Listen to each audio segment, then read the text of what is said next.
Street photography is a popular genre among enthusiast and professional photographers, but it's also something that even beginners can try their hand at.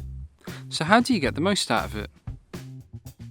You can use pretty much any camera for street photography, even a smartphone, although one popular choice among photographers is a small compact with a large sensor and a fixed lens. The design and size of these kinds of cameras helps you to be discreet, and as their lens may only offer a single wide angle or standard focal length, you'll typically have a fast maximum aperture too. This is great as it helps you to get a fast shutter speed that's required to freeze motion from people, vehicles, or anything else that might be moving. Zoom lenses provide you with flexibility, although prime lenses are popular as they can be small, discreet, and have a wider aperture than zooms of around the same price. The most popular types of lenses range from around 24mm to 50mm, although some of the most striking images are the result of using less common options such as fisheye lenses or super telephoto types. If you're buying a camera specifically for street photography, you may prefer one with a tilting screen, as this will allow you to shoot from ground level or other unconventional positions for more creative results.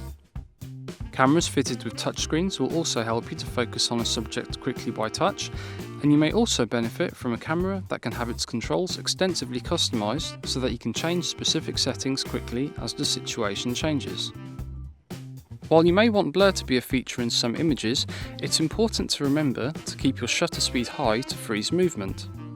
Cameras or lenses with image stabilisation systems may normally try to use slower shutter speeds in conjunction with image stabilisation, and this can easily leave moving subjects blurred. A shutter speed of around 1/200th of a second is usually fast enough to freeze the motion of a person walking, but if you can't use a wider aperture to achieve this, or if you feel it won't be appropriate for your image, consider raising your camera's sensitivity instead. Sometimes you may want to use a small aperture to render as much in focus as possible.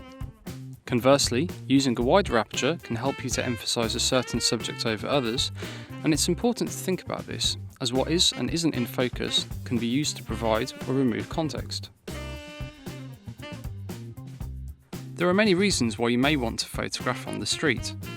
It could be to document an event, such as a protest, or to capture the architecture, signs, graffiti, or other symbols that may be unique to a specific area.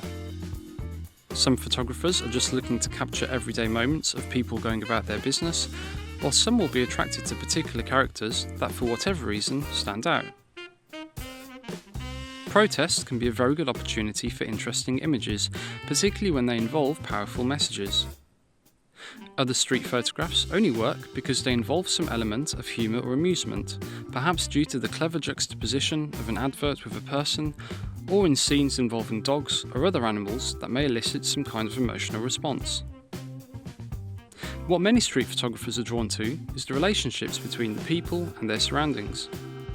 While this can involve capturing people conventionally, many striking images make use of shadows and silhouettes instead, particularly black and white images where the removal of colour and details adds mystery and forces you to concentrate on the form of a person or object.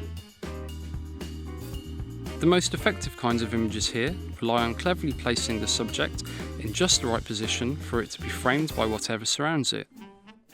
Using exposure compensation in such conditions will allow you to render a subject as a silhouette, and photographing in the rain or just after it's been raining can help to produce more dynamic images, as puddles and other wet areas can help to increase contrast in the scene.